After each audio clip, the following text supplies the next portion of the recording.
Hi, Andrea Morsek-Grazzini, CEO and founder of WetheP. Excited to bring to you today Mark Ritchie, the Secretary of State in Minnesota. Mark is going to share with us how he came into civic engagement, how that civic engagement ethic works into and relates to his professional work as a political leader, and sort of what's going on with the Secretary of State's work, not only his, but in broader senses nationally. And then he's retiring from that job pretty soon, so we're going to see if we can get a little hint of where he's going to next. Great to see you, Mark. Nice to see you. Thanks for having me on your show. Thanks for coming. And I know you're exceedingly busy. Mark's stepping in to make sure that our governor is prepared as he goes into some health downtime due to his injured back. So we're going to try to snap right through this. It's really important to WetheP to understand where We the People fits into real people like you in these very public positions. So when did you sort of get that inkling that you were part of the public fabric and an important contributor or potential contributor to it? I think that I never thought about it differently. My family, my grandparents and parents and cousins were active in their church, were active in their community. It was maybe a real blessing for me to have grown up in a small town, and you're kind of there. Mm-hmm. There isn't somebody from the outside that's going to come in and take care of this or build the church or take care of the school. That's the community. And in that way, there also was the allowance for young people to develop leadership skills. It was required, it was necessary. Mm-hmm. I think this was especially true in my church, but it also was true whether it was school activities or something in Scouts. But there was not just the awareness that we were the community, and mm-hmm. if there was going to be a new baseball field or whatever it was, mm-hmm. we had to produce it. But we also felt empowered or felt encouraged to step forward as young people mm-hmm. and to take on, whether it was running our own youth group at church or whatever it might have been. So I think mm-hmm. those two things have been important for me, and they've helped me always keep in mind that that's the option for people, but it also is a requirement. If there's going to be a world created, mm-hmm. a world changed, mm-hmm. it's going to come because we have to take the action. And I feel very blessed to live in Minnesota where almost everybody thinks like that as well. Mm-hmm. That means we get a lot done. So tell us a little bit more about what you were like as a kid. I mean, I have this image in my mind of probably a pretty energetic guy, young kid, with a lot of intellectual curiosity, but beyond that, we don't know. So what were you like as a kid? Were you the studious kid that was very serious about these issues? Were you the baseball player that wanted a baseball field? I was the wrestler. There you go. The 95-pound wrestler. Ooh, so the strategy of wrestling and learning how to manage environment. When you're small, you have to find the things that work for you. But I had the benefit of being in a family where education and paying attention to education was seen as the kind of path forward. I mean, I think parents who grew up in the Depression, and my dad had been a Marine in the Second World War, and when he came out of the war, there was the GI Bill, which made it possible to then pursue higher education, but my mother was a teacher. And so I think that having that opportunity to see that by being involved in my own education and being involved in learning about the world or a subject more deeply, it gave me a path, and it also made me very curious. And one thing about the post-Second World War economy, my father was a scientist for the U.S. Department of Agriculture, and he moved when they built a new scientific research center. I mean, this was a time when the federal government understood its role in terms of addressing some sort of big problems, animal diseases that were killing, you know, and his passion for that came from having been a Marine and serving in the war and after in China and seeing people die in front of his eyes from hunger and saying, I want to do something about world hunger, and my path will be science applied to how to make sure farmers can keep their animals alive and healthy. So it was a scientific path, but that path then moved us around the country. And so I got to live in many different places and many different circumstances. And I think in that way, it also gave me a sense that this was a big world with lots of different kinds of people, and finding your way in that big world became part of the life project. So you're getting to know all kinds of different types of Americans from different parts of the country with different views and different perspectives, farmers and city dwellers and suburbanites at that time then too. Yes, I don't know if Middle I knew a class. lot of people in suburbs, but yes, yes. But you maybe were aware that Well, they were coming. and you know, it was that period too. We think of the post-Second War, the baby boomers. Right. You know, we think of the parents who had gone through the Depression and then gone through the Second World War, and then saw how their responsibilities for rebuilding the world after that war became really central. And so I had that opportunity, and I've had the great benefit of being able to actually act on those values through my work life and also in my personal life and my private life. And Minnesota, in a way, is ideal because that's reinforced, it's encouraged. People in Minnesota, we want everyone to vote. It's not true in all states. We want everyone to have the opportunity to volunteer and to give back to the community if that's what they so choose. We're the #1 state in charitable giving. We're #1 state in volunteerism and voting and all of these things. So in terms of the civic engagement, it's both what's inside of us and where does that come from in our family and in our values, but it's also what's around us, what lifts us up and carries us along, and then how do we transmit that to younger generations. Almost all of the measures of civic life and civic engagement have the same general path, which is when a young person starts to vote or starts to be a charitable giver or starts to be a volunteer, then it becomes more of a lifelong activity. And the reason is what? Is it simply because that child is sort of building on this internal intrinsic drive, or is it also, as you said, relates certainly to it being supported in that? And is it also the lessons learned along the way? I mean, this is what sort of is what We the People looks at, or WetheP looks at, is those lessons. There can be stumbles in terms of a person's. Yes, I think it probably engagements. has different aspects. For example, young adults are often very shy. It's not necessarily their main way they're described, but like voting might seem new. It's a little bit tricky. I fill in what, and I put the paper where, and I know when we are at the state fair, I'm at the state fair every year all the time, and we have voting machines and young adults who are about to turn 18, or maybe they just turned 18, and we get them to come over and they fill in, they vote for their favorite fair food. Right. And they stick the ballot into the machine, and then they look to their friends and say, golly, you know, that wasn't that hard. And we say, no, you know, it's okay, but it's a reminder that there are also things that are just kind of thresholds, or just you have to have somebody walk with you Sort of, and I be made with it you. I actually got my vote in, and it wasn't that hard. And I got made the me little think a little bit, and I got the sticker, and sticker, I'm so, into yeah. the system, and Absolutely. yeah. But this whole process of bringing our young into the life of a community has that element of letting young people run their own affairs and expecting them to stumble and fall at times and that sort of thing. It has also the element of being willing to share leadership, and this has, I think, been And hard accept it for for young people. baby boomers. And there's the element of passing on the baton and knowing that it's a responsibility, it's a time to do that, and it's good to do that in an organized way. So it's also true with civic engagement. Paying attention in our society to the importance of a well-prepared transition, whether it's in a family business or in a church leadership or... Well, and I want to touch on that. You talk about family and you talk about youth or young people. And you also mentioned that you were a wrestler, and I was an athlete, and one of my favorite themes is talking about youth in civic engagement. And this, I think, is getting even more and more stretched out for the reasons that you mentioned. It maybe isn't quite as youth are not always as invited into civic engagement, perhaps in some ways, as you and I were, because we had to be in the communities that we grew up in, right? And particularly athletes, there can be this sort of stereotype, really negative stereotype about dumb athlete or stupid jocks. I mean, we were jocks, and neither you nor I are stupid, and it really grates me. So this is a contingent of engaged, often very disciplined young people that it feels like could be more engaged. I mean, do you see that, or do you see examples of and I'm not saying that there's many. Well, I think there are, there are lots of cautions against any kind of stereotyping or any kind of, but look, for an example, I was one day invited to come speak to a high school civic social studies class in Burnsville High School.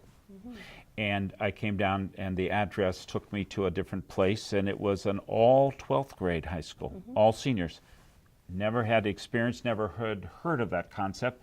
But when I was with those seniors, I realized they were focused on the future, and they're coming into the world in a way that 9th and 10th and even 11th graders are not. And there was something very empowering for me to be with young people who were facing really the future, like right on them. Decisions about going into our nation's military service, or we're going into the family business, or going to school or not going to school, or pursuing the job or passion of their lives.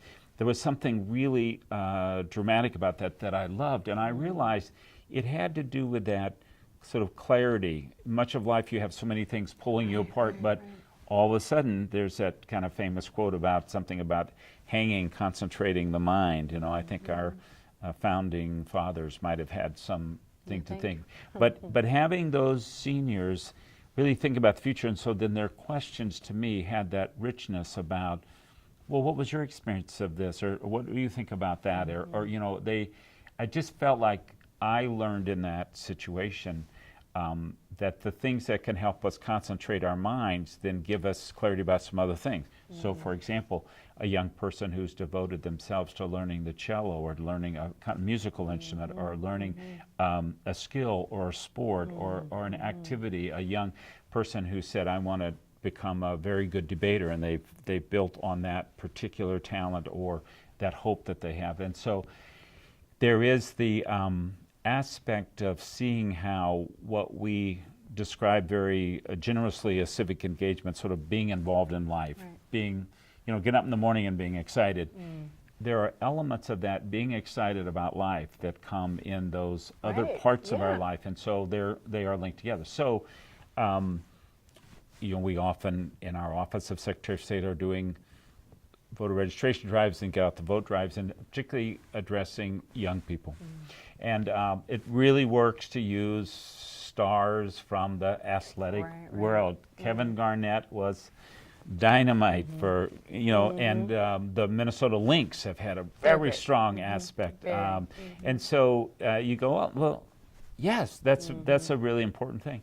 Another thing that we found, and this is, you know, kind of stepping back from how Minnesota is on average. So we are by far the top voting state in the nation, 75, 76% in a presidential year. But one thing about an average is that there are people above and people below. And if you pull back and look at this, you'll say, well, you know, there's parts of the state vote in the 90%, some vote in the 60s. Oh, we got work to do.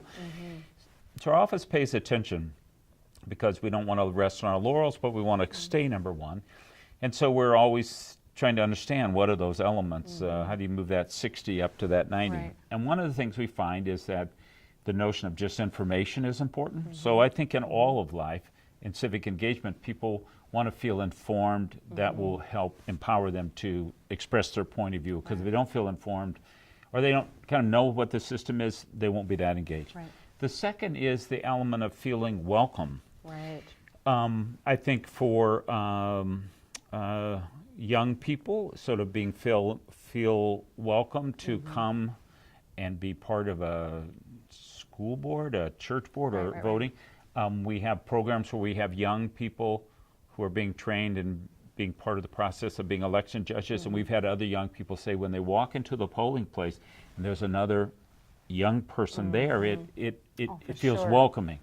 So that's a second thing. And then the third is that it's possible in a democracy, it happens quite often that you can get frustrated, or you can feel burned or burned out. It's just possible. And so people's hearts become hardened, and they don't vote. And so I found myself engaging conversations with people who've said, oh, so I voted for so-and-so and then they compromised, or I voted for so-and-so and they disappointed me, or, you know, or my one vote doesn't matter, or the whole system's rigged, all kinds of things. And when I've broken through, especially in talking to people who live in communities that vote in the 90% range, I've found a couple expressions that have really helped me understand how does that work? And one of them happened up at the Red Lake Indian Reservation, where they vote in the 90% range, and I asked the question in a public meeting, how is it? How do you vote in the 90%? And was kind of quiet for a minute, and then a young woman stood up in the back and said, when I drove in, there was a very large Veteran of Foreign War hall, the VFW hall, and she said inside that hall is a huge wall with all the names of all the braves who'd given their lives for this country. And she pointed towards the ground and said, we love this beautiful place. We love this country. We're very patriotic, and we vote. And the whole room silently nodded, and she sat down. And I just thought about that for a while. And then not very long afterwards, I'm in Hermantown, which is near Duluth. It's in a whole region of the state that votes in the 90% range, just like Red Lake. And I'm at a Rotary luncheon with the chair of the chamber, and we're just eating chicken and salad. And I asked him, I said, you know, no city in the nation votes in the 90% range. This whole region is unusual. How is that? And he didn't blink. He didn't pause a second. He said, we love this place. We don't just say we love this place. We take care of this place because we love it. And voting is part of taking care of this place. And so both this young Native American woman and this Chamber of Commerce Couldn't president... be more different. I have a picture of a little bit older, white, generally probably businessman. Very accurate. And they both said the same thing. When you love something like this place, that means that you do more than just say you love Minnesota, love this country. You take care of the things you love, and then voting is something you do to take care of it. So we use that to build a whole program that says, it's called Vote in Honor of a Veteran, but the point is that you can get people, young and old, to think about those who come before us and who've sacrificed, and then put a context around honoring them as a way to remind people, I can be mad, but I need to do something. And people were mad, you know, in my grandfather's generation. My grandfather is a World War II vet.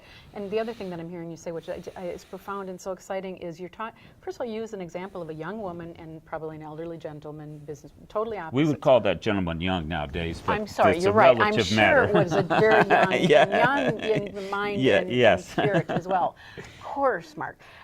But what's neat about that is I'm going to guess, and I've seen this myself, and I felt this myself when I'm just feeling really stressed, and I'm probably about as young as that man was when he said that was at the time. It's really helpful for me to hear that energy that a younger person has, and even sort of that, aw shucks, I'm not even sure what I'm doing, but I know that this feels kind of cool, or I like that I'm being asked questions, and every single time, and my colleagues and I have talked about this over and over, whether we're talking to someone who's very, very young, even a child or a young adult, or we're talking to an elder vet or a grandmother or stay-at-home mom, everyone has something really of value to hear. And that is a challenge for our larger society, I think, to sometimes get, right? But yes, but we do. But and we thrive and go on, and we live the life that's circular sometimes, and sometimes it's a wave, and in a life, because we're humans, and that's the good and bad. Right. We will also be challenged with sadness and grief, and we build institutions, and we build frameworks, and we build friendships, and we build networks to help us in good times, but also especially in bad times. And my wife and I lost our daughter to a drunk driver, and our church came around us and just held us and kept us alive. And you know, when you build a church community and you fix the roof and you do it, you build it for the Sunday or whatever is the experience, but you also build it for times you hope you never see, but you probably will, because that's how life is. And so we build these civic ties and these relationships for the regular times, but we're somewhere in our hearts, we know that we're also building them for the really hard times. So to the extent that we refer to the greatest generation, we're referring to people who lived through the Depression and the Second World War, the two worst things. And so there is an element to being a human that cries out for the commons, the civic, and it says, I want to do my part. That's just kind of what's inside of me. But some part of me says, someday I'm going to really need that to hold me. And I might have fallen down and broken my hip, and somebody needs to get an EMT and get me down to Hennepin County Medical Center. Or it might mean that there's been a shattering and a tragedy in a life, and that you need to physically be kept alive by your friends holding you in their love. And so while the civic part can be described in kind of social studies textbook terms, and I can think about statistics, and I can compare our state to Wisconsin, and I can do that sort of stuff. There's another element, which is that this is not just because somebody somewhere said, oh, this would be a good thing to do. This is because people have chosen to create families, and to create families within networks of community, and create communities within the context of a civic society. Right. And we don't often all agree on anything, but we have agreed that we are here together on this planet, in this place. And so then from that point, then how we have chosen in this country, we use the word democracy to describe our systems. Other people use the same word to describe very different systems. But as a practical matter, any use of the term is a use of a description of people taking responsibility for themselves. So the only definition of democracy is really the civic engaged. Is this what the founders wanted? They imagined it, I think. They had theory from the Greeks, they had theory from the Italians, they had The theory French. from the Scots, but The Iroquois? everywhere. And they had their own family experience, and they had 200 years of their own experience within their own chambers and their own legislative body. And they had that bad experience with King George and with the... So the near fatal debate on the ratification of the Constitution, which resulted then with the Bill of Rights being built in, and luckily for all of us, it was ratified and the nation was saved. But not without tremendous tensions. Yeah, this was a signal that this is a very complicated problem, and part of its difficulty was the question of slavery, which then got pushed off, and it took a bloodbath of almost unconscionable size, what we call the American Civil War, to settle out an element that had just been pushed off in order to secure agreement for the original Constitution and for the original Bill of Rights. Are you saying that the issues that get pushed off, and these are the hardest issues, are they the issues most likely to result in the worst outcomes? Oh, well, I don't know if we know enough of the thousands of years of human history, but this is the time period of the 150th anniversary of the American Civil War. And so it has given us some prompting and some opportunity to reflect a little more deeply. And I had the great privilege and continue to have that privilege of working with our former governor, Al Quie. And so Al Quie was our governor here. His grandfather was in the Minnesota 1st Sharpshooters in the Civil War, was badly wounded in Antietam and had to come home. And so that was, so to speak, the good news, because then we were able to have Governor Quie. Right. But at the dinner table with Al Quie's father and the aunts and uncles, they would discuss how this Norwegian bachelor farmer, who really was thousands of miles away and really, we say, didn't have a dog in that fight, but had read Uncle Tom's Cabin, had read the Dred Scott decision, had thought in his life about liberty and freedom, and saw the horrors of slavery and said, well, I got to go off and be part of defending the nation. And the 1st Regiment was a volunteer army. These They were all not were. people that were asked or told. And he was a sharpshooter, which put him in an elite. But when he came back, he passed those values through the generations down to the grandkids. And to Governor Quie, these became his lifelong commitment and work in the civic world in the question of education and civil rights, leading these struggles in the Congress and here. And so this part, which is the element by which the nation's struggle at its larger macro is somehow defined by the individual's participation, and then when they come home, it goes through the family. my father was in that Second World War and saw people die of hunger in front of him, came home and said, I'm going to do something about world hunger, took his opportunity to go to college, became a scientist, did that, and passed those values down to me. Right. And so there is something in the human story, the thousands and thousands of years of human stories that we still have access to, that is an interplay between the person and the civic that is not distinguishable with a sharp knife. It's just and public history put together. Woven together. And I want to just touch quickly on this thought about histories, because I come from, you're talking about the legacy that many families, thankfully, pass on through the generations. Alqui's grandfather passing on his patriotism to Al.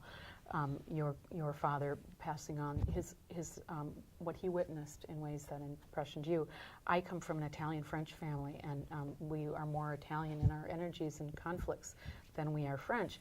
But my French history is a great-grandfather who also was in the 1st Regiment of Minnesota, went down, fought the Civil War, but also was part of what was then called the Sioux Uprising. So kicked probably many of our relatives, because we probably have some Sioux blood in the French part of my family. So that's another thing I want to talk about, and I want to bring it back a little bit to your experience of losing your daughter to someone with DWI. DWIs, you might have been very angry, and some people maybe often are when they lose someone or when they see this happen. I'm sometimes very angry. How do we overcome those things that hurt us deeply in ways that are healing in our civic work? And with real people that might have made the mistake that caused it. Yeah, well, I think, this would be hours and hours and hours, but I can tell you one little thing that is kind of daily important to me, but I, totally felt my heart shut down and couldn't work and couldn't really think and couldn't do anything. And then one day a letter arrived from Life Source, which is a nonprofit that organizes organ donations, and it said all these different people who Rachel's ability to make the gift of life of organ donation had resulted in saving these lives, including a young girl who loved animals, who was, I think, 14 at the time. And it was like, something beyond science. And I trained to be a biochemist, biophysicist. There's something about science that's very important, but there was something more to that story. And it began the process of melting the ice around my heart and making it possible for me to kind of come back and to rejoin life. And there were some other things that had happened, but one of them was in the hospital where we didn't know exactly what to do. We never thought about organ donation or anything. And Rachel was just shy of 21, about 9 days, and so she had her first driver's license. There was no indication on it. Did she want to be an organ donor? And there was a way, sitting there with that counselor, trying to think straight when your heart is beating out of your chest. And I kind of heard Rachel saying, sign the papers, let me go. And we signed the papers, and then she was able to save lives. But you don't know, and then at some point in this process, a letter shows up from Department of Vehicle Services, and it's Rachel's new driver's license, which she had applied for because hers was invalidated, and she had checked the box. And so I'm able to say to people, yes, you should be an organ donor, you can save lives, but I'm telling you, you can help some person who's very grief-stricken, who has had a shattered life, make some sense out of it if you have checked the box and you've created the possibility that you can make a little bit of sense out of it. And I've gotten active, and I'm on the board of Life Source now, and am active in MAD and other organizations to try to prevent these tragedies. But I also know that that decision, that possibility of a life, giving life to another place, then gave me a bit of my life back. And I also get it, that the taxpayers of Minnesota through the University of Minnesota and the people who supported Mayo and all of this. It took years of devotion to be able to get us to this place in science. Of But civic this helps me. engagement as well, and so Yeah. does LifeSource. That's It's in a your civic efforts engagement. then. This is all civic engagement that goes well beyond counting votes Absolutely. and deciding even to vote, right? Oh, Which is yeah. all important as Yeah, well. it's just, yeah. And I feel like in that process, then I got my life back. I can't have my daughter back. That's not possible. But when I got my life back, then I could begin contributing again to the whole society, and that's what's really very important just for me to go on living. And in a way, her foresight about healing in a social way by checking that box healed you. Yeah. Thank you very much Thank you. for sharing that. Do you have a couple more minutes just to share what's next up for you?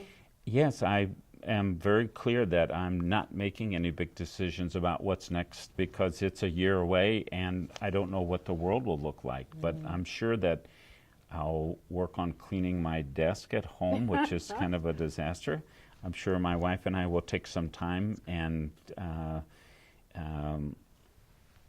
reconnect and spend some time that way. Also, I've been enjoying being back in school studying math, and I want to study some more math. But I've been busy my whole life, and I will assume that I will be really busy the rest of my whole And life. you're fending off people like me saying, now what next? And will you do this? And Yeah, will you do that? it's Nice it's way a to- year from now, and the good news is that I have lots of things to do. But the better news is I've remembered that when you're not running for re-election, there are other things you can do, and once you That's true. put that into your vision, then it's like, oh yes, there are some things that I can uniquely Right. do.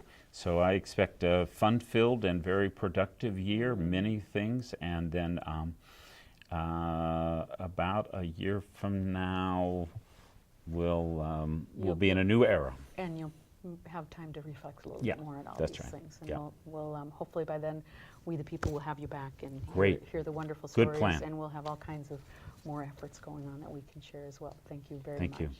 Really appreciate it. Mark Ritchie.